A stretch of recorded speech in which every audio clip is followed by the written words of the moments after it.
நான் போன கிளாஸில் சொல்கிறேன்னு சொல்லியிருந்தேன். அதை சுருக்கமாக உங்களுக்கு இப்போ நான் சொல்லிடுறேன்.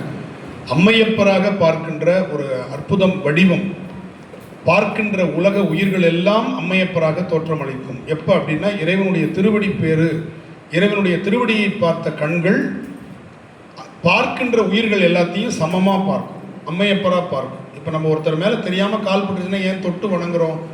அவர் ஆன்மாவில் இருக்கிற பெருமானை நாம் வணங்குகிறோம் என்று பொருள். நம்மளை வணங்கலை, இந்த உடம்பை வணங்கலை. ஆன்மா இருக்கிற வரையும் தான் தொட்டு வணங்குவோம். ஆன்மா இல்லைன்னா தொட்டு வணங்க மாட்டோம். ஆன்மா இல்லாத தொட்டு வணங்குறோமா? ஏச்சும் கிடையாது. ஆன்மா இருந்தால் மட்டும்தான் ஒருத்தர் மேலே இடிச்சிட்டாலோ ஒருத்தர் மேலே கால் பட்டுட்டாலோ நம்ம அதை தொட்டு வணங்குறோம். ஏன்? ஆன்மாவில் பெருமான் இருக்கிறான், எனவே அதை நான் வணங்குகிறேன்னு.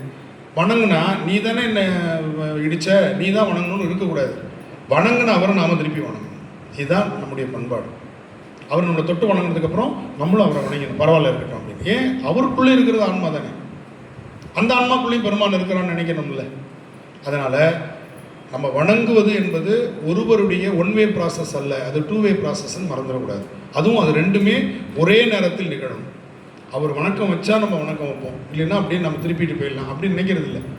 வணங்கணுன்ற சிந்தனை ரெண்டு பேருக்கும் ஒரே நேரத்தில் எழுதணும். அதுதான் அடியாருக்குரிய தகுதி. கூடும் அன்பினில் கும்பிடலை என்று வீடும் வேண்டா விரலின் முழங்கினார். இந்த அடியார்களை கும்பிட்டுட்டு சும்மா இங்கேயே இருக்காமல், வாங்க உங்களுக்கு சொர்க்கத்தை காட்டுறானே, சும்மா இருறா, எனக்கு சொர்க்கம் வேணாண்டா, அடியாரை கும்பிட்டுட்டு இப்படியே இருந்துட்டு போகிறேன் அப்படின்னு சொல்கிறது தான் அடியார் பெருமைன்னு சொல்கிறார். திருக்கூட்ட சிறப்புன்னு பெரிய புராணத்தை எடுத்து பார்த்தீங்கன்னா, கூடும் அன்பினில் கும்பிடலே என்று வீடும் வேண்டார் விரலில் வழங்கினார். வணங்க தலை வைத்து என்று நம்முடைய மணிவாசகர் சொல்வார். தலை வணங்குவதற்காக, வாழ்த்தவாயும் நினைக்க மனஞ்சும் தாழ்த்த சென்னியும் தலையே நீ வணங்காய் அப்படின்னு நம்ம சொல்றதெல்லாம் எதுக்காக சொல்றோம்னா, இந்த வணங்குவது பணிவு என்பது வேற, அடிமைத்தனம் என்பது வேற. நாயன்மார்கள் யாருக்குமே அடிமையா இல்லை. நீங்க கவனிச்சு பார்த்துருக்கலாம். என் கடன் பணி செய்து கிடப்பதேன்னு சொல்லி ஞானசம்பந்தருடைய பல்லக்க தூக்குனது அடிமைத்தனம் அல்ல, அது அன்பு. ஆனால் அரசன் கூப்பிட்டபோது நாம் ஆர்க்கும் குடியல்லோம்னு சொன்னார். அதுதான் நாவுக்கரசர். நான் உனக்கு அடிமை இல்லை, நீ கூப்பிட்ட போதெல்லாம் வரத்துக்கு. அப்போ அரசன் கேட்டான், ஏன் வந்த அப்படின்னு. என்னை கூட்டு வரலன்னா நீ இந்த சிப்பாயை போட்டு பாடாப்படுத்துவ, அவன் வருத்தப்படக்கூடாதுன்னு நான் வந்தேன் அப்படின்னு. இல்லையா, நான் கூட்டுற சொல்லி ஏன் கூட்டு வரல, அப்போ நீ சரியா கூப்பிடலை அப்படின்னு சொல்லி நீ யாருக்கு தண்டனை கொடுப்ப? அந்த கூப்பிட வந்தவனுக்கு தண்டனை கொடுப்பேன். அந்த ஆன்மா பாதிக்கப்படக்கூடாதுங்கிறதுக்காக நான் வந்தேன் அப்படின்னார். அஞ்சுவது யாதொன்றும் இல்லை, அஞ்ச வருவதும் இல்லைன்னார். யார்கிட்ட? முடியாண்ட மன்னன். 5 வருஷத்துல போறவன் கிடையாது, 5 வருஷத்துல போறவன் இல்லை, அவன் சாவர வரையும் அவன் தான் மன்னன். அவன்கிட்ட சொல்றாரு, நாமார்க்கும் குடியல்லோம் நமனை அஞ்சோம் நரகத்தில் இடர்படும் ஏமாப்போம் பிணியறியோம் பணிவோம் அல்லோம் இன்பமே எந்நாளும் துன்பமே. தாமார்க்கும் குடியல்லா. ஏன்? எவனுக்கு அடிமை இல்லாத சாமியை வணங்குறவனா உனக்கு அடிமையா இருக்க முடியாதுடா. ஏன்? என் சாமியே உனக்கு அடிமையா இல்லை, நான் எதுக்கு ஒன்று அடிமையா இருக்கணும்? உனக்கு நான் அடிமையா இருக்கணும்? பட்டினத்தார் முற்றும் திறந்துட்டார். இதெல்லாம் தெரிஞ்சுக்கோங்க, முக்கியமான விஷயம். 11 கோடி சொத்து பட்டினத்தாருக்கு அந்த காலத்தில். 11ஆம் நூற்றாண்டு 12ஆம் நூற்றாண்டு. இப்பயே 11 கோடினா நமக்கு பெருசாக இருக்கு. 11 கோடி சொத்து எடுத்து தெருவில் போட்டார். எடுத்துங்க, யாரும் நல்லா எடுத்துக்கிட்டார். நம்ம கந்த துணி எடுத்து போட மாட்டோம், எங்கேயாச்சும் நொந்தி வைப்போம், துடைக்கிறதுக்கு உதவும். கந்த துணி இருக்கு பார்த்தீங்க, கிழிஞ்ச கந்த துணி, அதை கூட தூக்கி போட்டுற மாட்டோம். பத்திரமா வச்சு. ஒரு கரண்டி குழம்பு அது எவ்வளோ பெரும்? 10 லட்ச ரூபாவா? அப்படியா நம்ம சுவையாக சமைக்கிற ஆளுங்க? அதை எடுத்து உள்ள ஃப்ரிட்ஜில் வைப்போம். அந்த ஒரு கரண்டி குழம்பு நமக்கு என்ன பேரு பெறும்? அதை எடுத்து குழம்பு உள்ள வரும். அதை யாருக்கும் கொடுத்துட மாட்டோம். நல்லா இருக்கும்போது கொடுத்துடவே மாட்டோம். வாழைப்பழம் கனிஞ்சி நஞ்சி பிஞ்சு இப்படி தொங்கும் ஒவ்வா மாதிரி, அதுக்கப்புறம் தூக்கி போடுவோமே தவிர, அந்த வாழைப்பழம் நல்லா இருக்கும்போது பிச்சு நீ 2 சாப்பிட்டு, வெயில் புடிங்கி அடிக்குது, வாழைப்பழம் தாங்குமா? நல்லா இருக்கும்போது 2 பேருக்கு பிச்சு கொடுப்போம்னு நினைக்க மாட்டோம். அது தூக்கில் தொங்கும் வாழைப்பழம். வீட்டில் பார்த்துருக்கீங்களா இல்லையா? அதில் எல்லாம் வச்சதுக்கப்புறம் தூக்கி அது பசுவுக்கு கொடுத்தா புண்ணியம். எதை? நீ சாப்பிடவே முடியாத ஒரு பழம் இருக்கு பார்த்தியா, அது பாவம்னு வந்து நிற்கிது, எதாவது கிடைக்க மாட்டேன், அந்த பசு கொடுத்தா புண்ணியமா? எந்த வாழைப்பழத்தை? ஒவ்வா வாழைப்பழத்தை. தூக்கில் தொங்குற வாழைப்பழம் மாதிரி தொங்கிட்டு இருக்கும், கருத்து போய் இப்படியே தொங்கிட்டு இருக்கும். அந்த வாழைப்பழத்தை இவங்க பசுவுக்கு கொடுத்து புண்ணியமா? இந்த மாதிரி ஒரு ஆளுங்களை உலகத்தில் வேற எங்கேயும் 5 கண்டதுலையும் தேடினாலும் கிடைக்காது.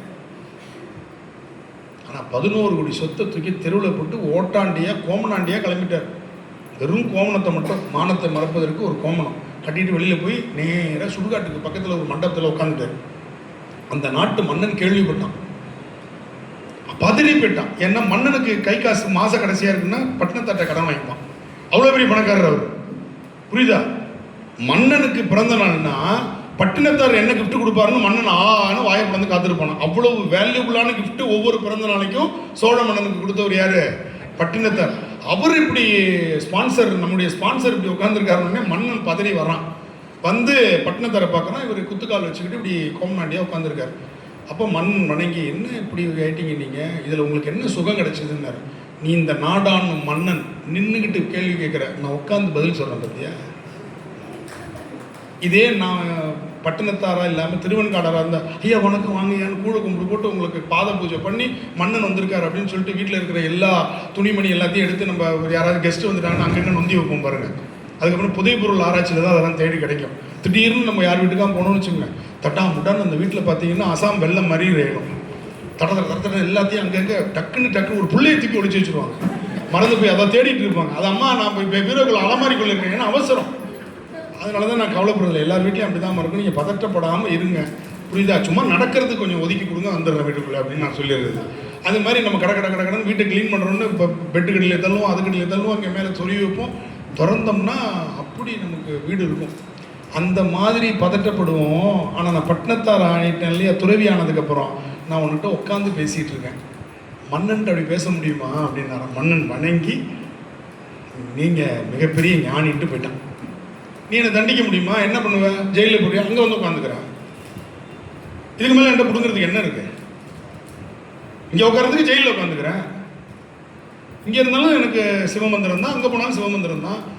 எப்போ கீழே உட்காந்தவனே என்ன எதுக்கு அப்புறம் எங்கே போய் உட்கார சொல்ல போகிற? சேரில் உட்காந்து இறங்கி கீழே ஐயா வராங்கல்ல அப்படின்னு சொல்லி நம்ம யாரையாச்சும் கீழே உட்கார வைக்கலாம். கீழே உட்காந்துருக்கணும். போய் என்ன பண்ணுவேன்? பள்ளம் தோண்டி கீழே போனால் சொல்ல முடியும்? அவர் உட்காந்துட்டார் கீழே. எப்பொழுதுமே கீழே உட்காந்து பழகிட்டோம்னா நமக்கு என்ன பிரச்சனை இல்லை, சேரை பற்றி கவலைப்படலை. சேரில் உட்காந்துருந்தாலும் நம்ம கவலைப்பட வேணாம். என்னைக்கா இருந்தாலும் என்னால் கீழே உட்கார முடியும். ஏன்? அதை நான் பெருசாக நினைக்கல. உயரத்தில் உட்காரணும், மேடையில் உட்காரணுன்றதை நான் பெருசாக நினைக்கல அப்படின்னா கீழே உட்காரது உனக்கு இழிவாக தோணாது. நீ ஒன்று பெருசாக நினைச்சா தானே இன்னொன்று இழிவாக தோணும். நான் ரெண்டுத்தையுமே சமமாக பார்க்குறேன். ரெண்டுத்தையும் நான் சமமாக பார்க்குறேன். எனக்கு என்ன இழிவு இருக்கு? பெருசு என்ன இருக்கு? தங்க ஊசி கொடுக்குறேன், இரும்பு ஊசி ஒன்று வச்சிருக்கிறேன். என்ன உன்னைய கூப்பிட்டு நான் இரும்பு ஊசியில் குத்துறேன். சார் ஐயா வலிக்குதியா அப்படின்னு கேட்குறேன். சரி இரும்பு ஊசியில் குத்துனா வலிக்குதில்லை. சரி நான் தங்க ஊசியில் குத்துறேங்கண்ணு அப்படின்னு தங்க ஊசியில் குத்துனேன். ஐயா நல்லா இருக்கு, என்ன வண்டி குத்துங்க அப்படின்னு நான் சொல்லும். அதுக்கும் அது வலிக்குது. ஊசியில் என்ன தங்க ஊசி இரும்பு ஊசி? அது மாதிரி துறவிக்கு தங்கமும் ஊசி தான், இரும்பும் ஊசி தான், ரெண்டுமே வினையை கொடுக்கும் அப்படின்னு இருக்குங்க தான் துறவி. ரெண்டுமே நமக்கு வினையை கொடுக்கும். புரியுதா? துறவிங்கிறவங்க அதான், அவங்க மேல் நிலையில் இருக்கக்கூடியவர்கள். எல்லாத்தையும் கடந்துருவாங்க அவங்க. எதுக்கு சொல்கிறேன்? நாவுக்கரசர் அது மாதிரி நீங்கள் நினைக்கிற மாதிரி சும்மா ஒரு துண்டு இடுப்பில் கட்டிட்டு உழவாரம் பண்ணுறவர்னு சாதாரண நினச்சிடாதீங்க. அவருடைய அந்த போல்ட்னஸ் இருக்கு பாருங்க. மன்னனை பார்த்து சொன்னார், அஞ்சுவது யாதொன்றும் இல்லை அஞ்ச வருவது நாம் ஆர்க்கும் குடியல்லோம். இந்த சொல்கிற ஒரு துணிச்சல் ஞானசம்பந்தர் சொன்னால் ஆச்சரியப்படுறதுக்க மாட்டோம், நம்பி ஆரூரர் சொன்னால் ஆச்சரியப்பட மாட்டோம். ஆனால் நாவுக்கரசர் அதை சொல்லியிருக்காரு பாருங்க. அப்போ அது அவருடைய பணிவாக இருக்கிற இடத்துல நான் தாழ்ந்து வணங்குவேன்.